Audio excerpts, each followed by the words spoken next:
Hello, everybody. I'm Kayla Jackson, and today we have Dylan McLaughlin, and we're talking about reframing Indigenous remediation, and he's a well-rounded artist, and he's an advocate for the environmental justice movement that is happening right now.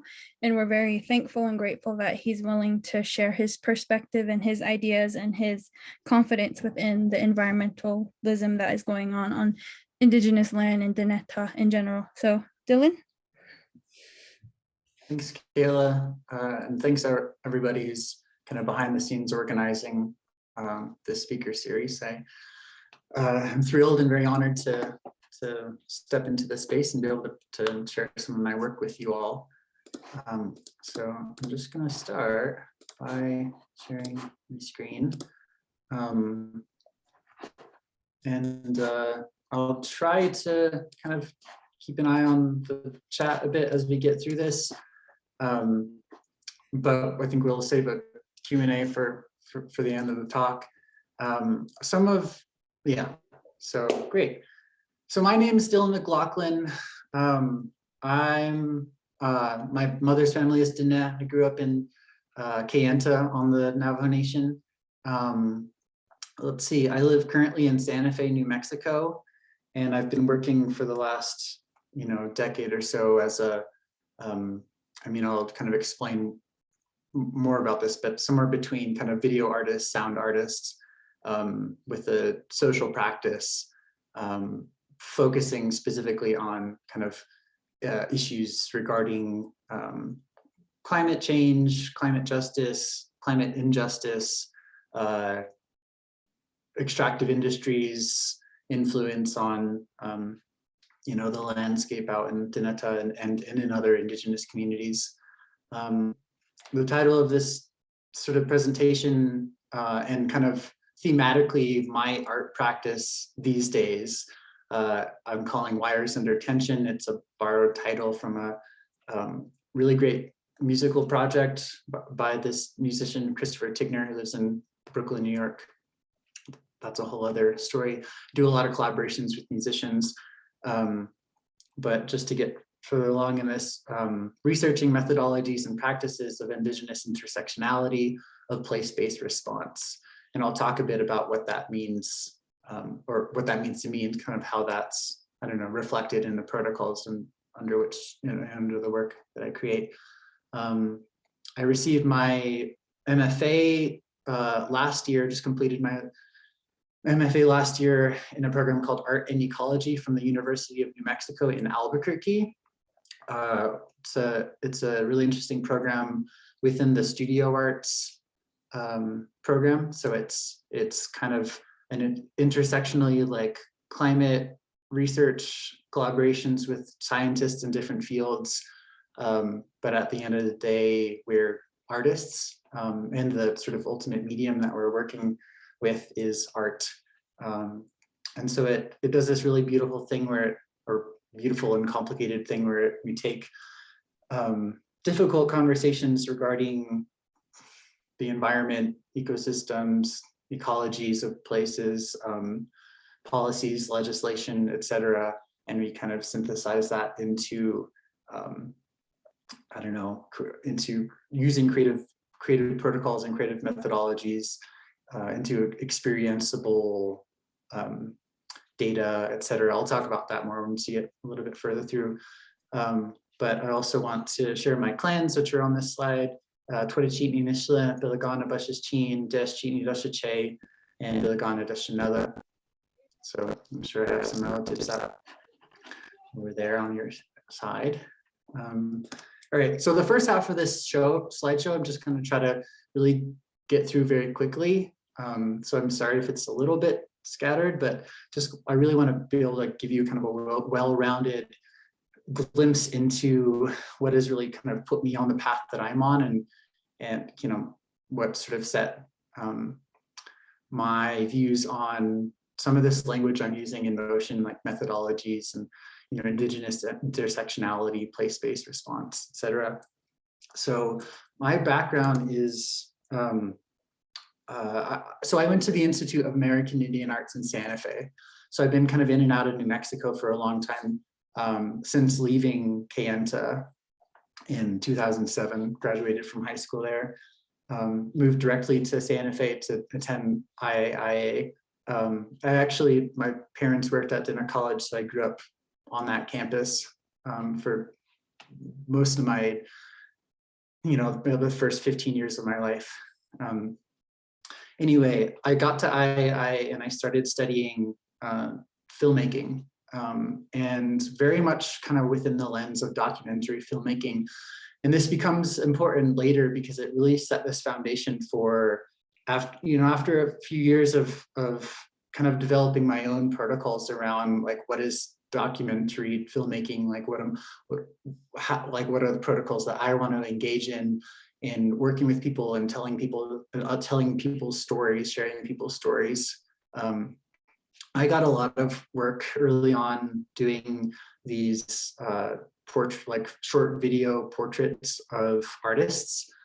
And it was really kind of this perfect research area for me to study, creative methodologies. How are artists using the arts to engage in complex conversations? But also like what feels right for me in terms of coming into somebody's space and, sort of documenting and ultimately retelling their story, and in that process editing their story, which for me felt like a really complicated thing. Like when I'm literally going in and chopping up what someone's saying and kind of changing what they're saying, like that felt for me like, okay, this is territory where I just want to be very like methodical. I want to know what I'm doing and kind of why, and it really interested in thinking about like not imposing myself into the spaces. I think maybe a lot of this also felt very akin to like, growing up in the Navajo Nation and sort of being in that space, ceremonial space, coming in and not working kind of against this idea of like extracting stories, sort of dismantling this idea of preconceiving what I was after. Anyway, there was like years spent really thinking about like, what are my protocols around this type of documentary video work? And ultimately, I kind of decided that I didn't ever want to kind of preconceive an idea about artists or in this case, artists. And rather spent like these videos kind of became like these glimpses on like our short little time spent together and kind of not anything kind of larger than that. And I don't know, that became kind of like a really important element that is, I think, really stuck in my work. And I'll talk more about kind of how and why a bit later.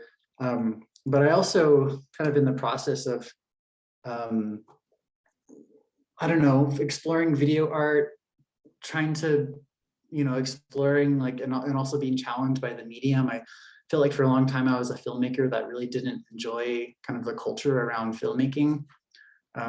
Started doing this series of like video portraits. I'm just turn the sound down for this. I'll turn it to make it very low.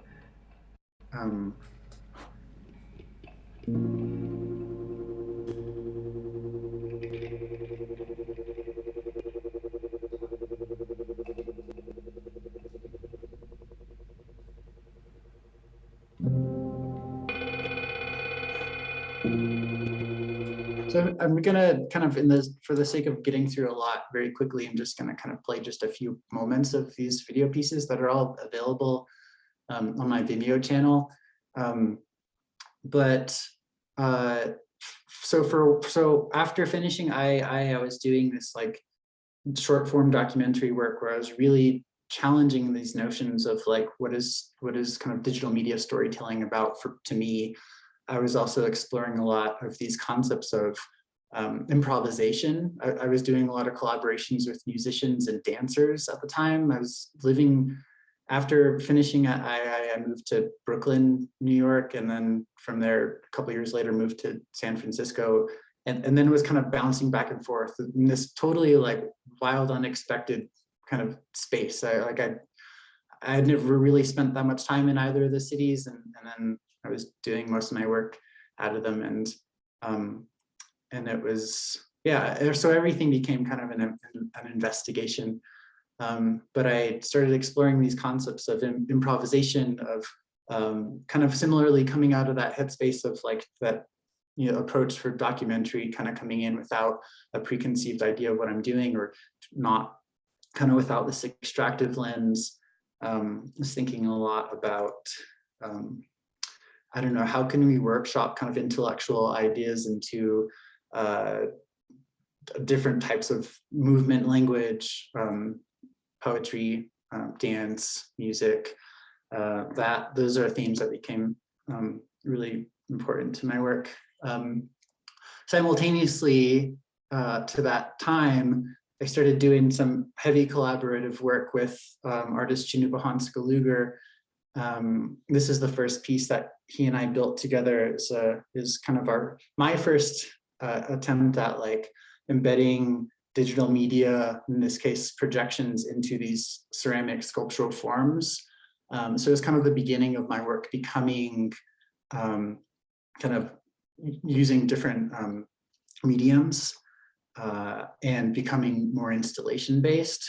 And if you're not familiar with Chinupa's work, check it out. He's an absolutely incredible and important artist right now, and will continue to create very important work and with really critical dialogues as part of that. So this piece kind of launched he and I into basically like maybe 8 years of, maybe not quite that long, but maybe about 8 years of collaborative work, kind of near and far, eventually getting to a point where we formed an art collective, and we called Winter Count Collective. And the idea of Winter Count Collective was that it was this, that we had this kind of core idea where the idea was kind of like we had this creative shared basket, and all of the artists that were part of this collective would kind of add to the basket and could kind of like remix things and take things back out of the basket. And the idea was just that it was like everything you shared kind of was for the intent of being reworked and becoming creative sustenance or material for others to respond to. And so we really pushed, we started getting a lot of shows in museums and galleries around the country and a little bit in Europe. And we really pushed for the idea of kind of removing our, just kind of removing our own kind of individual identities from it all. And that was really interesting because it was very challenging for institutions. I mean, there's a lot of things that challenge institutions, but telling them that you don't want to tell them your name is a really, really big one. And it was a bit of a novel idea, but it was also become like an important protocol for us, where we're like, well, we represent a kind of a collective, like collaborative community. This is about kind of representing this collection of indigenous ideas and indigenous makers from kind of all across the continent. We had folks in Southeast Alaska and down here in the Southwest and on the East Coast, anyway, it was really kind of fun and interesting to play with that, some of the limitations of the bureaucracies of institutions. But along with that, we were kind of also using those platforms to inject these important conversations about land-based injustices taking place back home. I mean, that's a really simplified way to say that, but in this piece here, this is one of our first pieces that we made together. It's a drone. It was also our first time using drone technology, which went on to become like a real staple in the work that I do. But this was kind of the first time doing that, and we were so Chinupa's family's from North Dakota, Standing Rock Res, and we spent a lot of time up there with his family on his family's ranch, and this sort of river, sort of equivalent out here like a acequia system, that not acequia, but like sort of a dried riverbed, system that runs through this ranch on Chinuba's family's land. And we started playing with this idea of like, well, what if we just kind of use the drone to follow these lines that are moving through the landscape? Kind of in an attempt to, at the time we had this idea of like, sort of removing the people from the conversation of impact on land. Later went on to really critically rethink that idea, and to jump ahead a little bit, kind of came to this idea of like, well, that's like incredibly problematic, to this idea of like removing the human element from these conversations, because these are lands that people are being impacted by, and like this idea of removing the human story from these lands it just creates this incredible disconnect. And I think that it's largely the reason why extractive industries kind of are rampant in our era, is this idea of thinking you can remove the human story from these places, which I don't think is true. And so my work, I think, became even more complicated for myself, where it's like, well, started from this idea of like, let's just focus on land. And it's like, okay, but when you focus on land, that means you're also focusing on people. You're also focusing on communities. You're also focusing on policy, on watersheds, on migrations, human and non-human.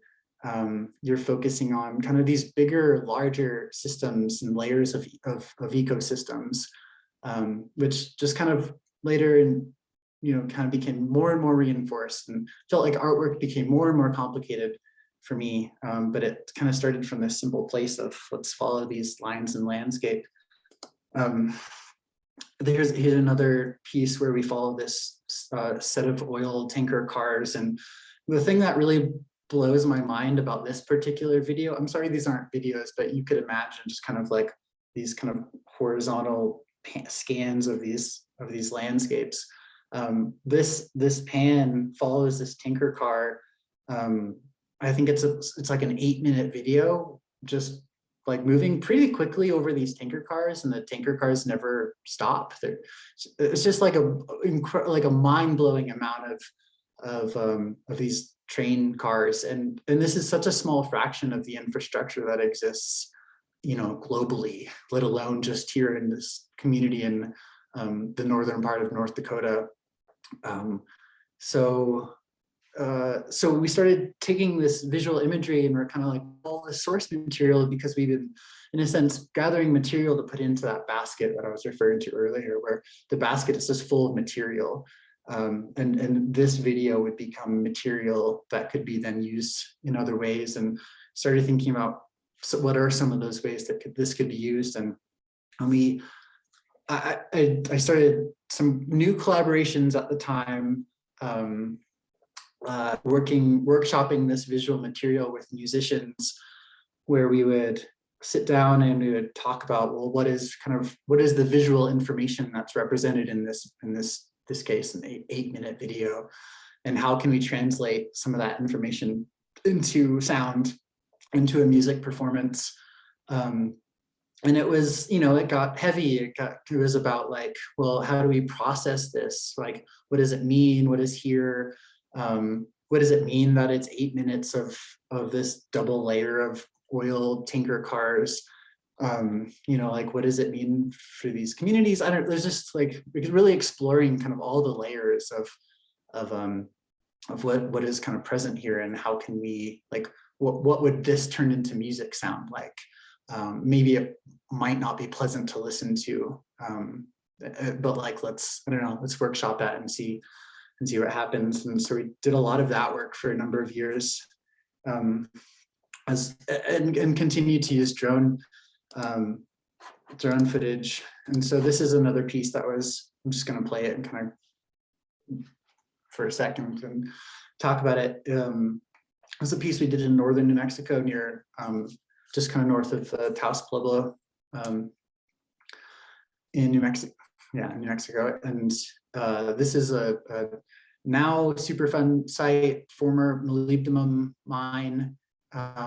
It's it's this mountaintop removal project essentially. And so in the town of Cuesta, just kind of it's almost like a monument on top of the town. There's this mountain that's just completely eroded away from mining. And this is a video flying from the very top of it down all the way down to the base of the mountain, which is, I think it's about maybe 1,500 feet in elevation change, close to 2,000 feet elevation change. The mountain peak top there, I think, is something like 13,000 feet. So this is like, way up in the very, very, very high in the sky. And you can see the erosion lines on this mountain they're very, very intense. And if you could see the neighboring mountain or the neighboring peak, just, completely forested and just look and feel very different. And so we kind of sought out to just amplify these stories. Like they're complicated and they're everywhere and easy to overlook. And we just thought, well, what happens if we just, use our platforms and elevate some of these stories? But with context, like we were invited to participate in an exhibition in Taos, New Mexico.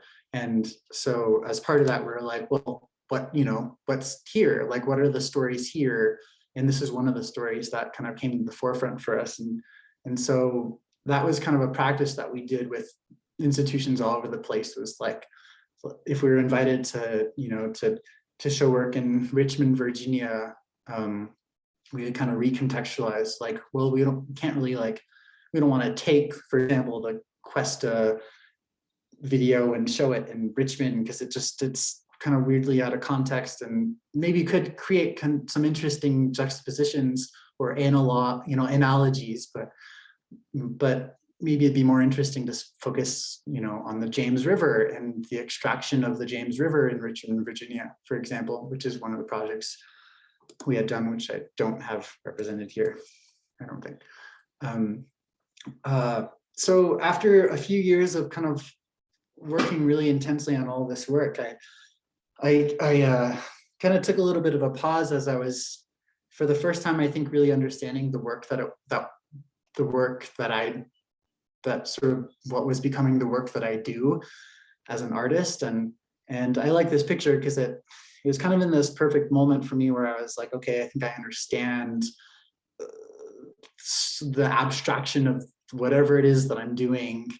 And I felt like I was ready to go to grad school. And so I like this picture because it kind of looks like an audio waveform. And it was right at the moment where I was thinking a lot about kind of reading the landscape, listening to the landscape, not in a weird way, but like, almost a literal way, almost like, well, let's literally listen to the land. Like, let's not try to, anthropomorphize things, but rather let's accept kind of this kinship and this dialogue and relationships of everything that I mentioned before, like the layers of ecology that exist in different places, and maybe use our platforms to think about giving people different ways to experience some of these issues. Not that we all need that, but sometimes it's helpful, at least within institutions, to give visibility to these issues. And so then I started grad school, and the first thing that I got really obsessed with as I came back out here to New Mexico, after living on the East Coast for a while, were these old kind of massive copper mine projects. And this is the Chino copper mine in southern New Mexico, Silver City. It's one of I forget exactly all the details about this, but it's something like the oldest still active open pit copper mine in the world.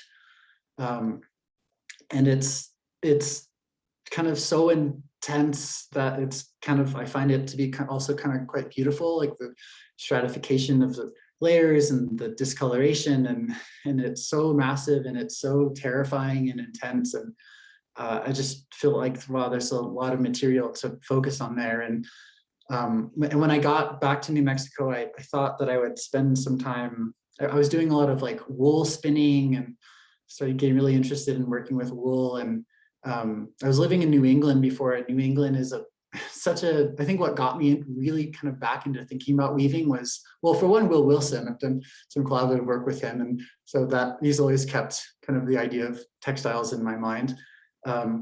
But also New England is the ecology of that place is so interesting because it was all at one point not so long ago completely, all the trees were cut down and turned into pastures, and there were major wool textile industries kind of that were going on in that area. So there's a lot of now closed factories, and New England's interesting and I think a very complicated place. But it got me really thinking about kind of the recent ecological change, which was all the trees cut down and turned into pasture fields. And now all the trees are grown back, and they're grown back more densely, and all the factories are closed, and there are no more grazing. It's just like, I don't know, it's complicated and interesting. But I came back to New Mexico thinking, like, really having weaving on my mind. And I think what that did was I realized really quickly that I don't really have the patience for weaving, although I kind of grew up weaving, and I really adore and admire weaving and weaving masters, or even weaving learners. I was like, okay, this is just not quite the medium for me. It's a little too slow. And so I started thinking about, like, well, what are, I don't know, other visual representational ways to process some of this information. And so I started making drawings and thinking about, like, well, how can I kind of make graphical representations of some of the information I was learning about, in this case, the Chino copper mine. Started making some little drawings like this, and I was thinking about these drawings in terms of, like, musicality, like how could these drawings become kind of like school music, because a lot of my work was kind of existing between this idea of, like, these critical conversations and kind of turning them back into something else, so, like, turning them into sound or into dance performance or into video, etc. And at one point, kind of in that process, I went back to revisiting drone technology, because drones are another, I think these days I've really leaned into it, and I don't really question it too much. Maybe I should, I don't know, but I really questioned for a while, like, the use of drone technology. It just really felt like, well, this is kind of another really interesting, complicated colonial tool, and it's kind of providing this like perspective that is really kind of, it challenges, I think, a lot of our notions of belonging to place, of the way we exist in place, in some complicated ways, and I don't think in any simple ways. But I think that provided a lot of fuel for me to be like, oh, this is just, it's complicated and that's interesting, and I want to work with it a bit, because there's something in that I'm in that dynamic of complexity that I'm interested in. And for a little while, I was kind of questioning, like the language I was using around how I was engaging with, like, land. It's so funny to work as a kind of intellectualizing all these ideas, because I think I ended up making these kind of strong statements that I really had to kind of like, wait, maybe I need to rework that. And one of them was the one I mentioned earlier about kind of removing the human element, and then being like, whoa, no, that's not right. And then for a while I was like, I'm kind of doing this kind of as a celebration for land. And I feel like that can be a kind of a beautiful sentiment, but it also can be a bit of a complicated one that there's space to challenge a little bit, or at least be kind of critical around, at least for me, in the way that I was doing it. So I was like, well, I'm flying a drone, and, like, how much am I actually doing this for the land? And anyway, it set in motion thinking about, like, extraction and appropriation, and I don't know, some of these concepts, I think, that exist within this kind of colonial, I don't know, approach to making. And I started thinking, sorry, that's a little complicated, but here's the important part. Started thinking about, like, if I'm, I think there was a moment where I had the opportunity to start selling some of this landscape, that kind of the landscape drone work, where I was following river lines and pipelines and train lines and road lines, et cetera. And I was kind of like, hold on, I don't know if this is work that's meant to be sold, because it's like me selling presentations of complicated conversations and so I started thinking, well, what would I be comfortable like selling, basically, like, because selling to me kind of felt like appropriating and extracting and taking. And I started thinking, well, what about these lines that are moving through the landscape, these power lines? I'm sorry, you can probably barely see this, but this is a photograph from the coming out of the San Juan generating station just outside of Shiprock, where there's the two power plants, coal power plants across from each other. This is like quarter mile out, maybe a mile outside of one of them. These loud, buzzing, huge, kind of large gauge electrical lines.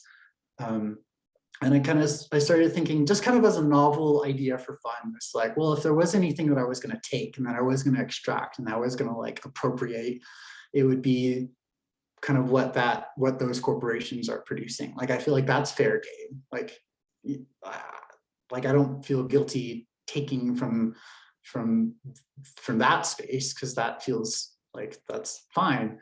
At least that's kind of, for a moment, that was like what kind of set in motion all this work, where it was exploring, these power lines moving through the landscape. But then thinking also about ways to communicate some of these ideas to people. So this is one of the first times where I made a piece like this, where it's like headphones and there's a flat work on the wall or a photograph on the wall, and you're meant to like put on the headphones and listen to a sound piece representational of well, it's a photograph, but I was calling that photograph a score, a music score. So it's not really a music score, but I felt like it was an interesting idea for me to kind of reframe it as, well, what if this is a space to listen to, and in this case, it's playing back a field recording of those the buzzing of those electrical power lines, and it's actually kind of an awful piece to listen to, because it's like loud and intense. And anyway, that kind of created a new element for me, where I was thinking about making works that could hang on the wall, which I had never done before. This is another collaborative sound piece that worked with 3 other artists, and started thinking about installation and space, and kind of this idea of this whole piece was a collaboration with 4 people exploring kind of 4 different ideas of body, like the microgenome, the kind of a body of the earth, the kind of an anatomy, and I don't know, there's like different concepts of body. And so this is all in school. I was really kind of exploring a lot of different ideas. I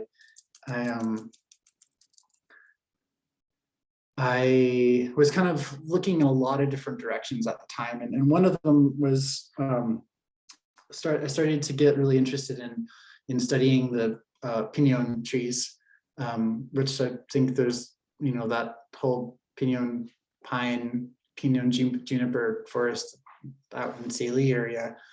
I think there's also ponderosa. Anyway, there's here in New Mexico, the Pinyon have really experienced, different parts of New Mexico, but here, at least in kind of the Santa Fe area, the Pinyon have experienced like a really intense, like last 30 years, where the species has experienced like over 90% die off, which is totally a wild number to think about when you, and because the interesting thing is, like, I feel like we all are so reverent of this species. Like, we're so very, at least in my experience, like very tied to this species. It's such a, not only is it a keystone species in the ecology of the you know, juniper pinyon forests areas, but it's culturally very, obviously very significant. The nostalgia and sort of culture attached to it is so rich and dynamic. You know, everything from eating pinyon nuts to the smell of pinyon in winter, or at flea markets, or, you know, it's just like, it's such a staple. And I felt like, gosh, that's such a wild disconnect to think that this is a species that's experiencing such extreme die-off while also experiencing such celebration, cultural celebration. It's the New Mexico state tree. I mean, I don't know if that's arbitrary or not, but like, I don't know. It's just, and it doesn't have protected status. And so for a while, I was really kind of pushing, well, just seeing how far I could push, and did a lot of work and research about Pinyon, and at one point made kind of, this is just like a, I don't know, a bit of an experiment, but attached this contact microphone to a piece of old dried pinyon limb that had been killed by bark beetle. Lots of other thing is that in this area, you know, about 20 or so years ago, all the pinyon were infested with bark beetle, and within, I think, less than 2 years, wiped out almost every single one of them.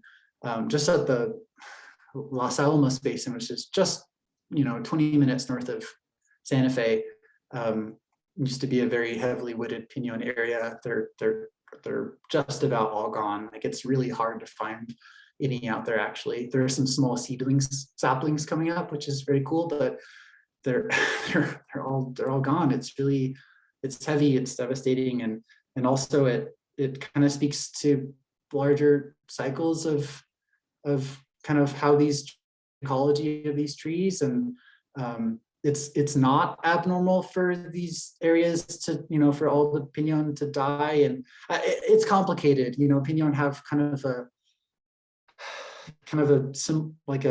very different concept of migration than I think we experience, but I think that in these larger scales of time, you know, over the course of 10 to 1,000 years, are a species that will migrate north and south very, very slowly and in a very different way, you know, kind of using the shared ecology of birds and other small mammals to kind of very slowly, in accordance to kind of the right climate conditions, to slowly over years move north and south. And right now they're experiencing more climate change, more rapid climate change, I think, than normal. I don't really know what this species has experienced over the last million ago, but at least in the last years, it's kind of the more rapid climate impact on this species than it's seen before, and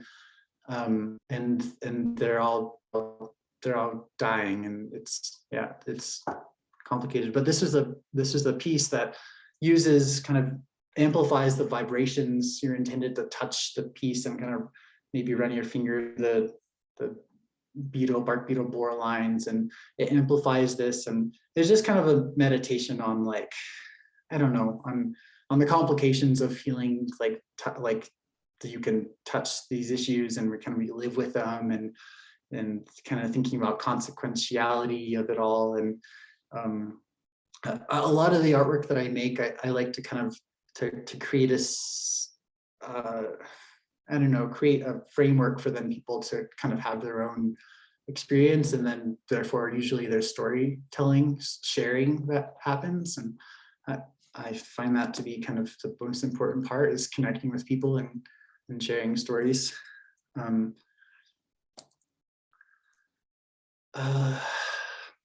This is another piece that is kind of a bit of a sketch, or a first draft at thinking about, again, the graphic music, graphic notation. This is all of these pieces, I feel like, come from a lot of research behind all of this, and then the art piece is maybe in some ways maybe the least important part of all, which sounds really contradictory, maybe as an artist, and it's not to say I don't value the work that I do, I mean, or the objects that come out of it, but I feel like the art objects are kind of just these representations for like, or like these entry points into what become like really complicated conversations that I get to have with people. And that's kind of the, maybe in some ways, like that's the art for me. But this is a graphic piece representational of seismic vibration recordings from Rainbow Bridge, which I'm sure you all are very familiar with as well. You know, when I was a kid growing up in Kansas, we would sometimes go and visit Rainbow Bridge. It's obviously, you know, very sacred and beautiful monument.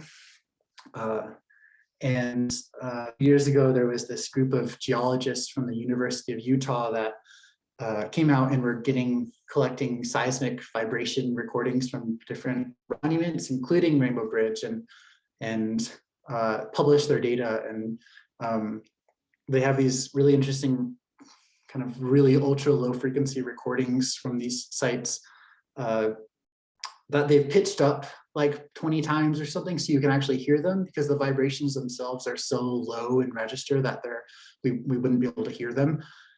They're like 1 hertz, but they found that Rainbow Bridge is kind of one of these rock formations that kind of oscillate 1 hertz, which means 1 hertz is kind of 1 oscillation per second, which is, it's pretty slow and pretty, I mean, that's not something you could hear.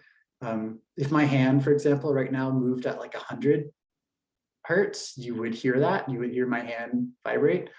But at 1 hertz, it's so slow that it's, hear it. But in their data, there were these kind of anomalies, like a couple anomalies showed up in their data. One of them was an earthquake that was taking place in Oklahoma. So just the scale of like how far sound can travel under, you know, kind of tectonic plates under rock. And then another was this kind of strange vibration that they mapped to coming from the hydroelectric power plant at Lake Powell, which I think is about 12 miles from Rainbow Bridge or so, something like that, 12, 15 miles away. So it was so interesting to think about, like, wow, that's like, if you can hear and detect like the vibrations of that power plant 15 miles away, like what else must be influenced by those vibrations? Like, what about the Pinyon there? Like, because Pinyon also have some really interesting ways of chemically using sort of chemical and mycorrhizal to mature and to find water, et cetera. But plants also have some abilities to detect vibrations within a kind of limited spectrum around the rate that water resonates at. So I don't know, it's just really thinking about like, wow, we're really imposing a lot into the environment. Like, you know, I wonder what the consequences might be of some of this. And so started making some of these like music pieces that were all about that. And I feel like maybe instead of flying through the rest of the slideshow at light speed, which I've already done, maybe it can just kind of, I don't know, resynthesize as we kind of come back to like some of the reoccurring themes in the work that I'm doing, which feels a little bit all over the place, but I think ultimately it's coming back to these concepts of collaboration and kind of deep listening. And I think what's one of the core things for me is, you know, I think I'll just actually stop sharing my screen. So one of the core things for me is thinking about language, thinking about protocol, and how those language and protocol inform my methodologies as an artist. That's having conversations about climate issues, to simply say it, that impact people, that impact policy, that are current or past legislation or future legislation. I mean, there's, you know, it's like, what are those key things? And so language, I think, has always been, or as I think at least in the last like 5 years or so, I really kind of finally put that at the forefront of the way I talk about these things is critical. The way we the way we work, the way that I work in kind of dialogue with the environment is critical because of trying to avoid, again, it's like colonial terminology, extractive terminologies. Kind of a simple way to think about it for me at one point as a filmmaker was that it felt important to eliminate some colonial terminologies like shoot, capture, document, and instead kind of replace them with like create, generate, share, kind of these like maybe words that are analogous but aren't about just taking and recontextualizing without protocol. So then the protocol is like kind of what informs these decisions we're making, what informs the language. How do I as an artist come into spaces that are maybe, I don't know, not my own, and ask for permission, or sometimes not ask for permission. I mean, it's just like, how do I carry myself as a researcher, essentially? And even going back home and doing work around, I didn't really get to, I was only maybe halfway through my slideshow because I'm sometimes bad at time management. But some of the stuff that I've done about focusing on some of the uranium mines is a real challenge to that, because I start to think, even coming into the area where I'm focusing on communities around Kayenta, where I feel like, well, that's really kind of deeply home for me.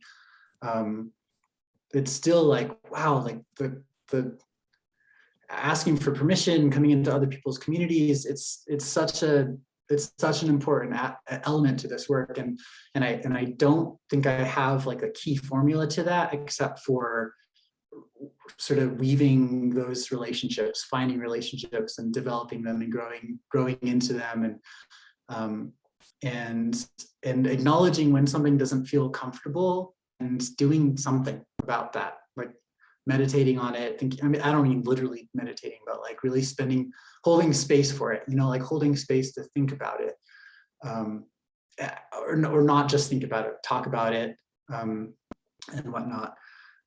So I continue to look at different issues for the last few years, primarily around kind of New Mexico Southwest region.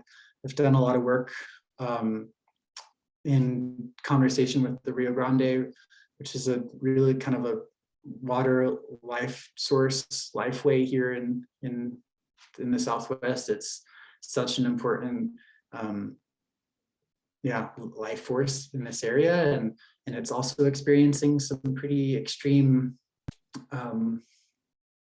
not quite die off, but drought and scarcity, and it's a heavily extracted and diverged water source. And I've also spent the last few years making music pieces about that are these really large scale community projects that end up involving dozens of people, shared stories. So it's really public facing work. So it's all about kind of, again, protocol and language, and sharing stories, or giving access to stories that some people might not think of, but also celebrating the connections that communities have that are like very much intact. There are lots of communities in New Mexico that celebrate Pinyon and the Rio Grande, and et cetera. And I think that elevating those celebrations and those cultural ties are just as important as elevating the issues. So anyway, that's a bit of like a crash course into some of the work that I do. I could go on, but maybe it's more useful to open it up a bit. Yeah. Cool. Well, thank you so much, Dylan. That was very mind expanding, I think, in particular for me, and it's inspirational. I mean, I've known your work for a really long time. We've worked together. I first met you when you were doing these kind of amazing documentaries or portraits image as opposed to still image. And I love learning more about the way that you think about engaging with people and kind of developing a story. Um, have you revisited like some of that kind of video work? Because I I would um I would encourage folks to go check out your Vimeo because you have done, I don't know, like maybe 100. I don't know. You've been done many, many profiles on, I think, really remarkable, in particular, like indigenous artists. Um, and Yeah. I miss those videos. We're seeing them. Yeah, I mean, it's okay. I did a lot of, right after college, I was really fortunate and was getting a lot of contract gigs making these like short form video portraits for museum exhibitions around the country. And I think because I did so many of them, it met so many people in their own studios or in their own houses that I kind of, I don't know, they became so formative for me. I'll try to keep this short, but that I have about that is that I used to spend a lot of time really making a lot of notes and kind of doing a lot of research about artists before I would meet them, and looking at their website and the way they talk about their own work and the way other people talk about their work, and looking at the mediums. And I kind of make notes of all this, and then arrive to an artist studio, knock on their door, come in, and okay, I've kind of felt like I know you and I know who you are and I know what you do, and now I'm just looking for you to give me the formula so that I can kind of tell your story. And that's kind of feels like a really typical filmmaker approach thing. And I tried to carry that for a little while, tried to do that for a little while, but one day I went to visit an artist in Southern California and showed up at the door, knocked on her house and front door, and she opened the door and was like, oh, welcome, like whatever, coming in, whatever. And I immediately realized like I had spent the last like 24 hours preparing to meet with a different artist, with somebody that was not that person that was standing there in front of me, and just a different name that was on my list and that I had gotten mixed up about. Both, I think their practices were very similar. So it's like, oh God, or their mediums were that similar. So like, okay, give me a couple of minutes. I'll go get the equipment from my car and I'll be right in. And so I go to my car and I'm just like, what do I do? And I think it was a really important moment because I realized, well, I think the only thing I can do is kind of let go of all my expectations, and kind of walk into this space and really honestly get to know this person. And that felt really terrifying. I think just because of these formulas that I had in my mind about filmmaking. But once I came into this space with this person, I felt like the connection we were able to make was just so different, so noticeably about something else, and I love the idea of kind of like, I don't want to pretend I can, there's nothing for me to take here. Like I think it's like, again, is that idea of like, not documenting or capturing, but rather like generating and sharing and kind of re-storytelling. And so that was a really important moment. But yeah, I haven't really done much of that work since then. I think a few years ago, I was kind of like, I'm not a filmmaker anymore. And I just kind of like renouncing filmmaking. And that's not been true. I still work pretty heavily in video. I do a lot of video art. All of the work I do actually at some point either becomes video or starts as a video and then becomes something else. But I find just personally filmmaking, I think has been I just questioned it so critically for a while that I was kind of like, I don't know if I want to do that. But I think that is a nice place to be, because after a while you can kind of figure out what works for you, and then it's about forming your sort of protocols, language, and methodologies, and then you can like, okay, now I know how to use these tools because they're useful and they should be used, and like, especially as students, researchers, thinkers, makers, artists or not, scientists. I think that, yeah, we like use the tools, use all those tools, but spend the time maybe where it makes sense to be critical of them also, or at least have the language of why maybe they're complicated, maybe. We do have a comment in the chat. So I never thought about the vibrations, as you mentioned, that it is so interesting and also so critical as to, as you mentioned, that what kind of consequences can be added to the interrupting of the natural ways of the earth. So I thought that was an interesting thing, what you were also talking about. So that was a comment from the chat. Yeah. Yeah, thanks for the comment. I mean, it's interesting for me. It you know, thinking about just that idea that your comments, it set me really on this path of like thinking a lot about like the amplified world or the sonic world, or you know, the sounds or frequencies or infrastructure that large corporate extraction industries are kind of putting all over the world.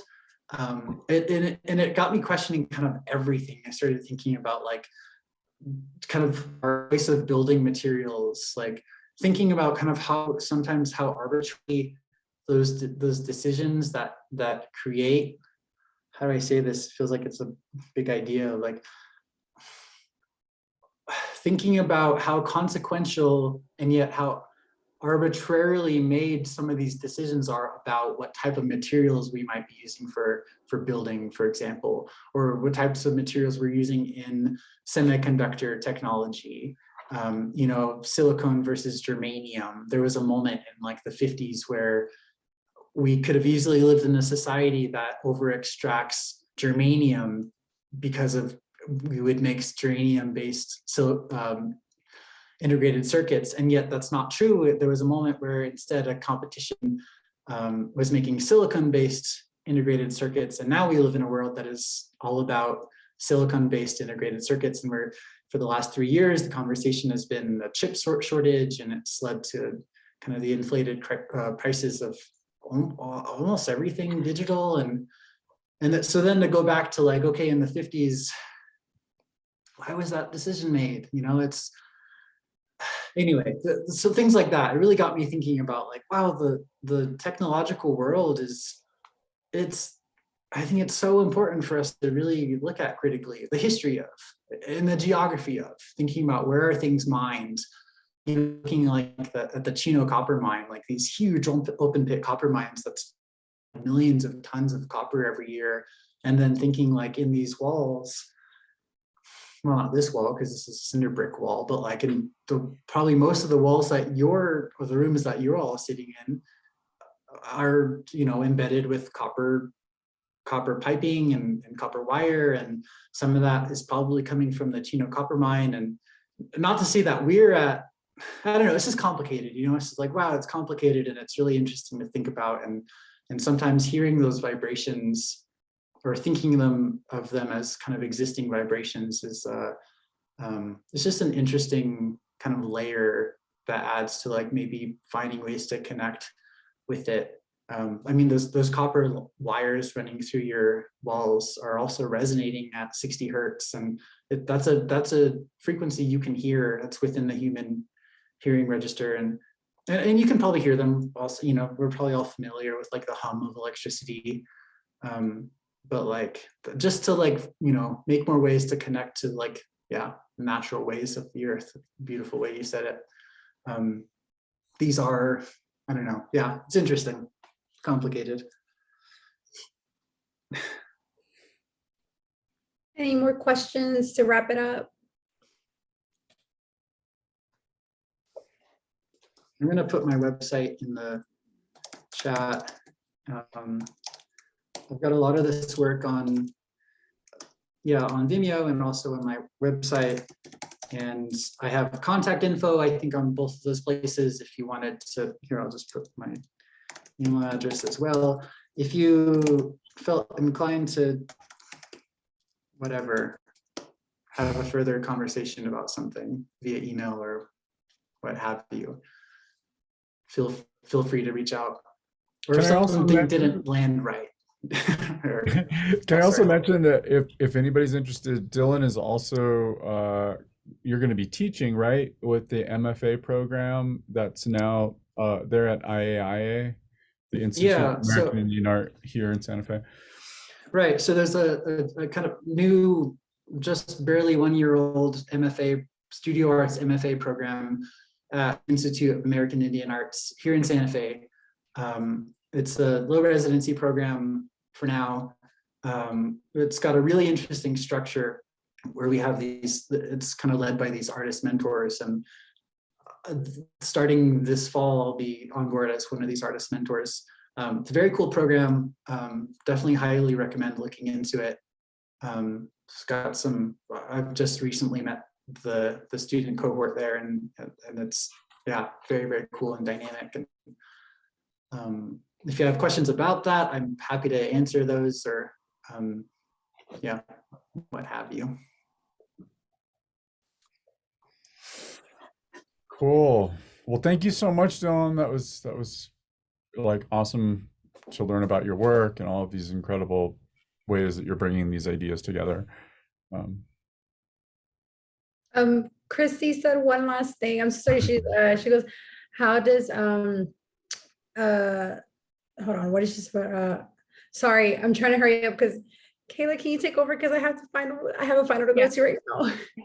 Okay, so Chrissy has a question. How does imagery reframe remediation? What is the outcome / product of reframing relative to community knowledge and empowerment? Yeah, thanks, Chrissy. In regards to uranium. Mm-hmm. Yeah, I mean, this is a really important question.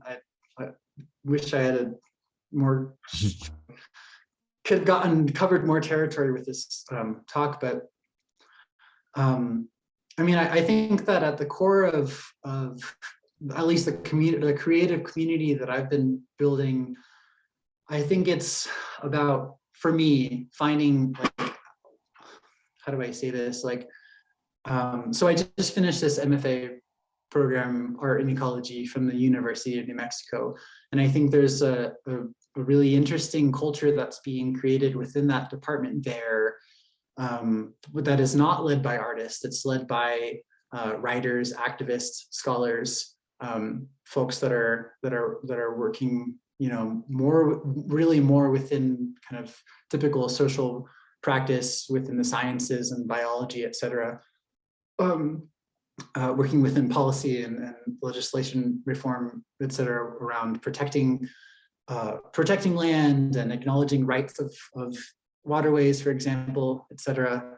And I think that what's interesting there is then when we kind of bring kind of artists into that space, and we think about, well, what are kind of some of the languages that, or protocols, or uses that artists can then kind of work in that sphere. And in my experience, and I think your question is one that I'm kind of constantly butting up against and constantly holding myself to, and constantly kind of, I don't know, questioning myself about, or it's like humbling and also motivating, is is thinking about, well, like, where exactly does my work take place? I think it's about giving maybe more abstract or subjective ways to experience some of what's taking place in these different sites, such as uranium sites. You know, like, what are ways to access this information to allow us to, for one, to even understand what's going on, to understand how connected it is to other ecosystems, to other cultures, to other government programs that are going on in other parts of the state. And I think that not all my work is visual imagery. I think that the visuality of it is only one, sometimes very small component. Most of the work that I do is performative, and it's takes place as mostly kind of music performances, but they're called kind of, they're under the guise of music performances, but I think really they're kind of retelling to a maybe different or broader audience some of the issues that are taking place in some of these sites. And over the last few years, I work primarily within like Albuquerque and Santa Fe. So that, so that's very different than if I was working in, Mexican Hat, for example, around, the uranium mine that's there. Like, I think the working there, I think the work would take on a very different meaning, and the language would be very different, because we're talking about direct experiences, direct lived consequences of some of these sites. But I think then it shifts a little bit in working in a place like Albuquerque, because it becomes more about, hey, do you realize this is happening? Hey, do you, here are some stories that you're not disconnected to, that are neighbors, relatives, kind of that are like that are being impacted by these things, and here are ways to connect to them and to feel them, and kind of find ways to then activate legislation. That becomes an important part of the work that I do, is pushing for, working with journalists, working with, mostly journalists. Over the last few years, I've done a lot of collaborations with radio, and really kind of amplifying some of these critical environmental issues that are taking place. And I would never stand here and say that my work is solving problems, or maybe even seeks out to, but I think that it's about, I don't know, I might spend my whole life thinking about your question, actually. I think that I'll forever think about, like, how does this serve? How does this help kind of function, or dismantle, or rematriate, or reframe, or decolonize, or like how to do that? How do we do that? And it's a constant question. I use the means that I can, which right now are platforms within, museums, galleries, schools, classrooms, to kind of share some of these stories, and in hopefully ways that are not, again, it's about like non-extractive ways. Like, I'm not trying to get fame off of focusing on uranium mines or something crazy like that. But yeah, and then Paris Agreement. It's, maybe I would also recommend, if there's any way you can connect to the art and ecology program at UNM, and I'm happy to also, if you want to email me and kind of follow up about any of that. I think it's a complicated landscape to work as an artist within these spaces, but I personally feel like it's, I don't know, it's what makes the most sense to me. Maybe based on where I come from, but also the time that we live in. It's, we're not disconnected from these stories. Yeah, sorry, I don't know, that's kind of the best I could do right now for answering that question, which is an ongoing forever question, I think, for me.